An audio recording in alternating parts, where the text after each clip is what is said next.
I don't know how many years are left on Isaiah Rodgers' contract, but he could be in line to lose even more than just 2.7 million over this.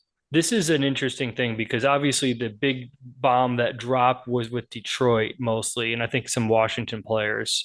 But there's been some more alleged gambling fallout. I saw another tweet. I think it was from Schefter, but I'm saying allegedly because I couldn't re-find it. But it said that two players have alerted their agents that they now realize they may have broke the gambling on team property rule.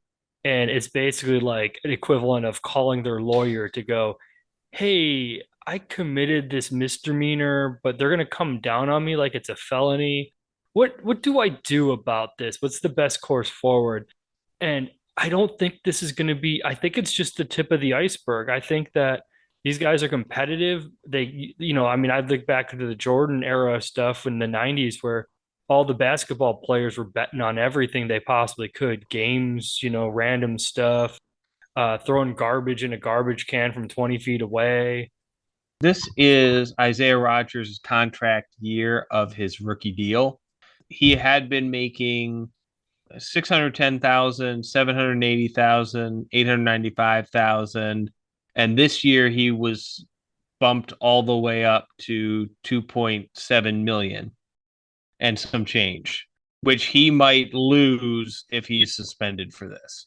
And just to put this in perspective to all of us who don't make 2.7 million, he is making not even 1 million the first 3 years. So this is a huge year for him. This was going to double his previous earnings for the last 3 years. So that's pretty heartbreaking for him to lose all that because he was betting $25 bets on stuff. But I don't know. And I think that we're only going to find out more of this stuff has happened because remember, obviously, the first guy to fall on the sword was Calvin Ridley, who's now getting reinstated with the Jags.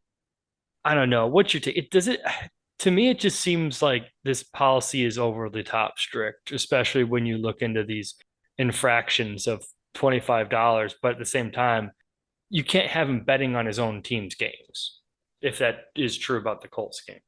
You can't have him betting on anything NFL for sure, ever, at any point, because he's got too many connections in the league. Yeah. I get where you're coming from because even if it was just like, okay, you can bet on your own team. Yeah. Let's say for a minute that was the rule, that you could bet on your own team to win. Well, what if you don't? Are you setting the signal that, That you're not trying to win. That's a point I never thought about with the Pete Rose thing, because that was always his defense was he was betting on his team to win. but how many times did he not bet on his team that they lost? Yeah, Was there a correlation? I didn't even think about that. I don't know. I'm making stuff up. I cannot prove anything. I am not saying it happened, but I'm saying it's feasible. And if you are the NFL, you want to avoid any slight appearance of impropriety. So you want to take away any situation where it's possible. And I think that's why there's no gambling of any sort with an outside bookie. Believe me, teams still, guys still are in the locker room dropping $1,000 on Madden games. Yeah, But it's true with bookies is the key. Well, because here's the other thing too is if you want to defend the league for a second, which is a rare position to take, one of the reasons why it's such a big deal is because the NFL is in cahoots with the gambling stuff, right? They're a sponsor now. They make a lot of the money. They actually get a cut of the revenue. Well, that cut increases the salary cap. So whether these players are gambling or not, they all got pay raises because gambling money got infused in the NFL. Now, sure, the billionaires got more of it because that's the way the cap breaks down. I think it's like roughly 50% to the ownership, 50% to the players. and there's But way more players. yeah, so it splits up much bigger, but the players all do get some of that sweet, sweet gambling revenue off the top, which you can argue it that way.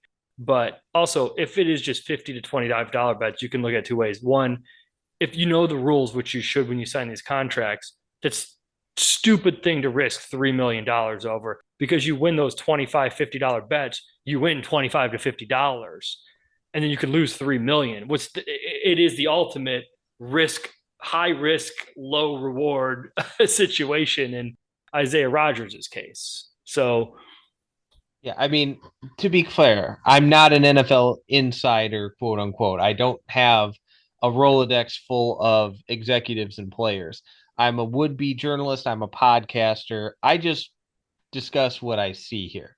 I don't know whose job it is to educate the players on the details of what is in their contracts that might get them in trouble, whether that's the teams or the agents or usually both. the agents, let's be honest. But whoever it is, they critically fail.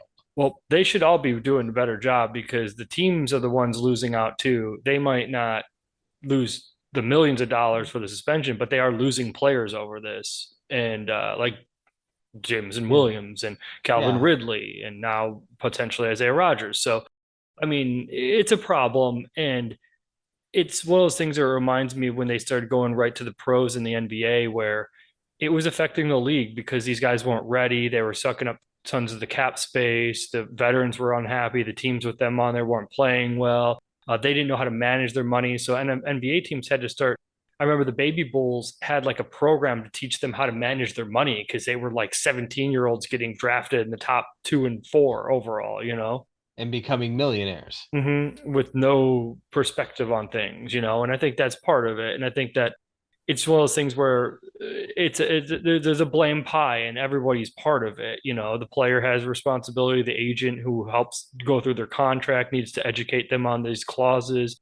And the teams, when they make these clauses, need to educate them so they don't get suspended. And even the NFL is doing the suspending, but they don't want the bad rep of having a gambling problem. That's why it's such a severe penalty, arguably over the top, because, you know, we've seen these penalties be worse than Ray Rice's original penalty for, you know, what he did. I'm not even going to say it. We all know, you know, until the video came out. But that's why it's about a league integrity issue because this could affect the on field stuff. And that's why it's such a big deal to the NFL. They don't want to have people think we're just pro wrestling. This is Joe Smith from the Midwest Football Podcast. Please remember to like, subscribe, and leave a comment. It all helps us grow our show. Look for our full show, too, anywhere you find podcasts. Links below.